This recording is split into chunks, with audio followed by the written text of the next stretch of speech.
Vous écoutez Alger Chaîne 3, le journal.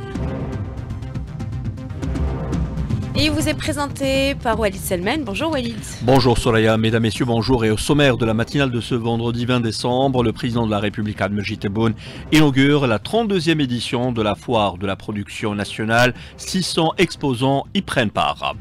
La volonté de la Russie de poursuivre la coopération avec l'Algérie, y compris le dialogue politique souligné par le vice-ministre des Affaires étrangères russe, représentant spécial du président Vladimir Poutine pour le Moyen-Orient. Il a été reçu hier en audience par le président de la République. Mikhail Bodanov est accompagné du vice-ministre russe de la Défense.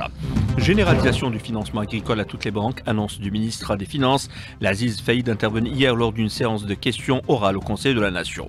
Entame de l'élaboration d'un cadre de conventionnement entre la CNAS et les cliniques privées pour la prise en charge de la radiothérapie des enfants atteints de cancer, autre annonce faite par le ministre du Travail. Le représentant permanent de l'Algérie auprès des Nations Unies réitère au nom du groupe A3 Algérie, Sierra Leone, Mozambique, Guyana l'appel à une condamnation ferme et publique de toute ingérence extérieure au Soudan. Le représentant permanent Ammar Benjama'a mit la mesure en place d'un cadre contraignant pour prévenir le mauvais usage de l'intelligence artificielle militaire qui serait en violation du droit international et du droit humanitaire. Le régime du Marzel marocain épinglé encore une fois dans une nouvelle affaire d'espionnage menée en Espagne en volant notamment des informations militaires aux îles Canaries à Melilla, avec cette fois-ci le soutien de son nouvel allié la France. C'est ce que rapporte le média espagnol El Periódico. Il y aura également du sport avec la 14e journée de Ligue 1, 2 affiches au programme. Mesdames, Messieurs, bonjour. Le président de la République, Abdelmajid Tebboune, a inauguré hier la 32e édition de la foire de la production nationale. Coup d'envoi donné au Palais des Expositions à Alger. 600 exposants représentant différents secteurs y prennent part. Des stands ont été visités par le chef de l'État, le président de la République, qui a salué le niveau atteint par l'industrie algérienne, qui a réussi en quelques années à fournir des produits de qualité tout en réduisant la facture des importations.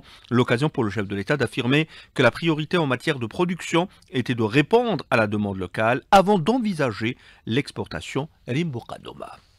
Le président de la République a entamé sa visite par le pavillon militaire, le fleuron de l'industrie nationale, où il a pris connaissance des capacités et des performances des entreprises et des départements de l'AMP, en mettant en avant les avancées enregistrées par cette industrie, la qualifiant de la locomotive de l'économie nationale, en précisant que ces progrès ont fait gagner à l'Algérie des devises. Le chef de l'État a aussi insisté sur l'importance de faire augmenter le taux d'intégration entre 50 et 60%. Les énergies renouvelables étaient également au programme lors de son passage au stand du commissariat aux énergies renouvelables et à l'efficacité énergétique. Le président a pris connaissance des avancées dans ce secteur stratégique. Autre halte, le stand du groupe agroalimentaire Label, où le président s'est informé sur les projets d'investissement de l'entreprise et son rôle dans la stratégie d'exportation. La visite s'est poursuivie au stand du groupe Fiat El Jazair et de la Société nationale de sidérurgie. Les responsables des deux entités économiques ont présenté leurs projets industriels et leurs perspectives d'investissement pour soutenir l'économie nationale. La diversification économique au cœur des préoccupations du gouvernement, avec pour ambition de valoriser le savoir-faire algérien et de renforcer les capacités d'exportation, une visite qui témoigne de l'engagement du président de la République à soutenir et à promouvoir la production nationale. Et dans le même sillage, un chiffre à retenir ce matin, le nombre d'entreprises de production et de services inscrites au registre de commerce ont dépassé les 1 650 000 entreprises jusqu'à fin novembre 2024, chiffre avancé par le ministre du Commerce intérieur et de la régulation du marché national, Tayeb Zitouni. Nous vous lisions en titre la volonté de la Russie de poursuivre la coopération avec l'Algérie, y compris le dialogue politique souligné par le vice-ministre des Affaires étrangères russe, représentant spécial du président Vladimir Poutine. Il a été pour le Moyen-Orient. Il a été reçu hier par le président de la République. Mikhail Bodanov était accompagné du vice-ministre russe de la Défense. Je vous propose de l'écouter, déclaration sortir de l'audience accordée par le président de la République. Nous avons été reçus par le président de la République que nous remercions pour le temps qu'il nous a accordé pour échanger nos points de vue. Lors de cette audience, je lui ai transmis les salutations du président Poutine. Nous avons convenu de poursuivre nos rencontres et nos efforts. Nos relations sont d'un niveau stratégique.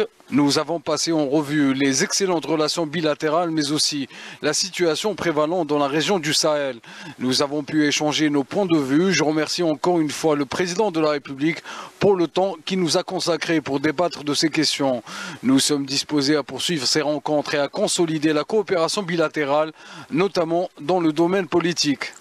C'était Mikhail Bodanov, le vice-ministre des Affaires étrangères russe, représentant spécial du président russe Vladimir Poutine, reçu hier en audience par le président de la République. L'audience qui s'est déroulée en présence du ministre délégué auprès du ministre de la Défense, chef d'état-major de l'ANP, le général d'armée Saïd Jenkriha, du directeur de cabinet à la présidence de la République Boualem Boualem et du ministre d'État, ministre des Affaires étrangères, de la communauté nationale à l'étranger et des Affaires africaines, Ahmed Attaf.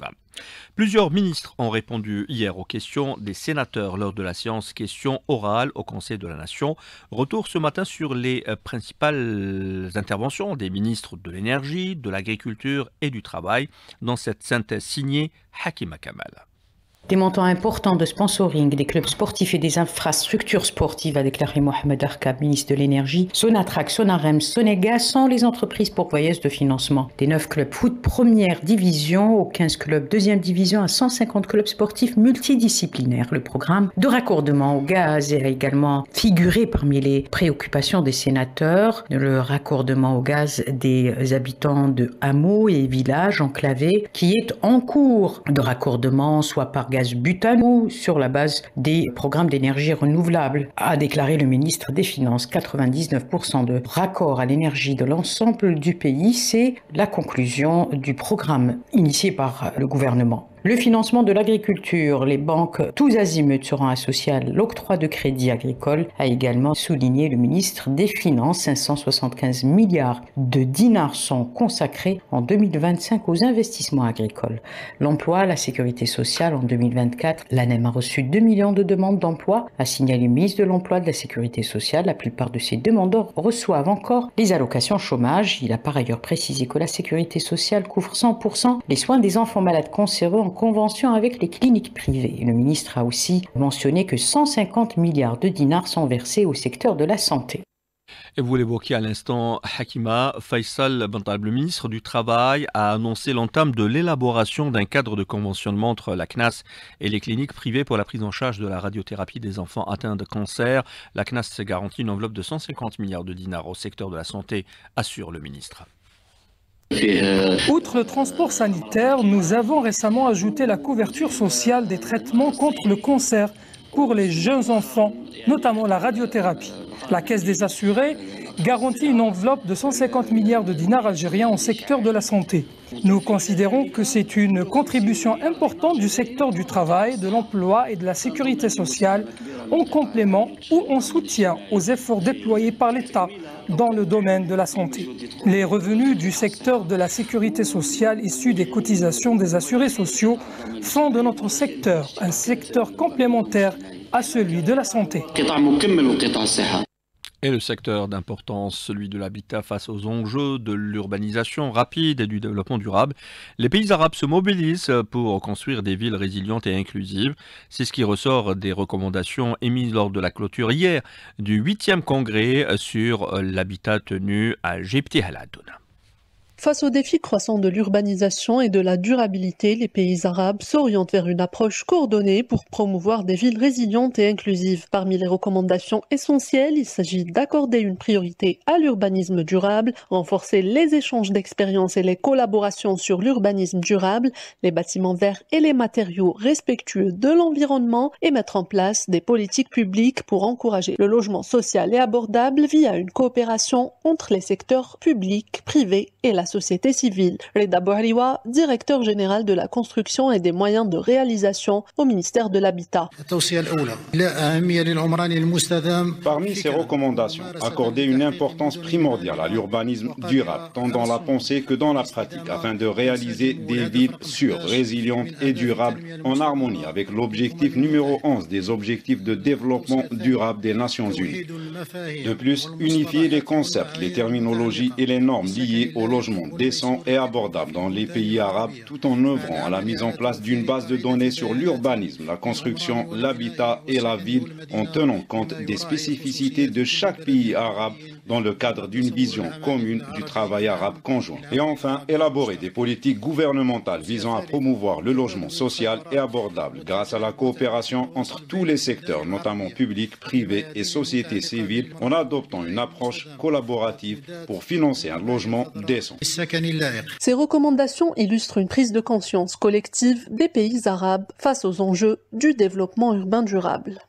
8h11 sur les ondes d'Alger 3, le représentant permanent de l'Algérie auprès des Nations Unies, Ammar Benjama, a réitéré hier à New York au nom du groupe A3, Algérie, Sierra Leone, Mozambique, Guyana, l'appel à une condamnation ferme et publique de toute ingérence extérieure au Soudan, soulignant l'importance d'une participation des parties au conflit à un processus politique. Ammar Benjama qui a mis l'accent également sur la mise en place d'un cadre contraignant pour prévenir le mauvais usage de l'intelligence artificielle militaire qui serait en violation du droit international et du droit humanitaire, mettant en avant la stratégie africaine visant à mettre l'intelligence artificielle au service de la paix et de la sécurité.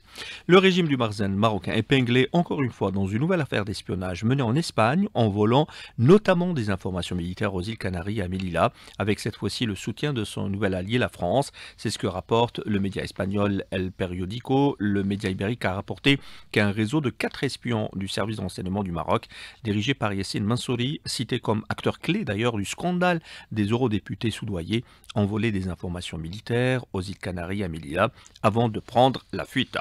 L'Assemblée générale des Nations Unies a adopté hier une résolution demandant à la Cour internationale de justice un avis consultatif concernant les obligations de l'entité sioniste de faciliter l'acheminement de l'aide au peuple palestinien fournie par des pays et des groupes internationaux, y compris les Nations Unies. Sur le terrain, les exactions sionistes se poursuivent. Au moins 16 Palestiniens sont tombés en martyrs hier soir lors de nouvelles frappes sionistes sur plusieurs zones du centre de la bande de Gaza.